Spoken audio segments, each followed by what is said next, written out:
And now let's have a look at the estimation results of the model we've got.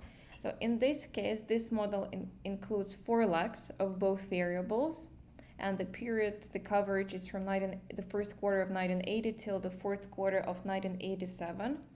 And here are the estimated coefficients. So in the first column, we've got the list of independent variables and the constant term. And the second column, this is the estimated coefficients for the first equation, where m1 is the dependent variable. And in the third column, we've got the estimated coefficients for the second model, where r is the dependent variable. And the stars denote the statistical significance at 5% level. So from this result, you can get that only the first leg of m1 and the first and the second leg of r of the interest rate are statistically significant in the equation for the money supply, whereas in the second equation, where r is the dependent variable, all the 4 legs of the money supply are statistically significant, and the first leg of the interest rate itself is also statistically significant. And we got that the archaic information criterion is 15.32 and Schwarz information criteria is equal to 15.73.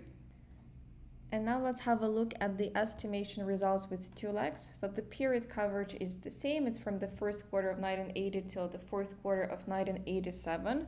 The first column, as before, includes the list of independent variables, so the variables on the right side and the intercept. The second column includes the estimated coefficients, where m1, the money supply, is the dependent variable, and the third column includes the estimated coefficients from the model where the interest rate is the dependent variable. So if you look at the estimation results, you will see that there are some statistically significant coefficients at 5% level. For example, for the first model, where m is the dependent variable, we've got that the first leg of the money supply is statistically significant, and the 2 legs of the interest rate are statistically significant. Whereas if you have a look at the second model, where the interest rate is the dependent variable, the first 2 legs of the money supply are statistically significant, whereas only the first leg of the interest rate is statistically significant. And here we've got the estimates of the archaic information criterion and Schwarz information criterion. And we get that the first one is equal to 15.10 and the second one is equal to 15.32. And now we need to choose between these 2 models. And to choose between these 2 models, we need to analyze the value of the information criteria. And if you compare this information criteria with the one from the previous model, we can see that their values are lower for the second model, where we've included 2 legs. Therefore, the final conclusion will be to choose the vector autoregression model of the second order.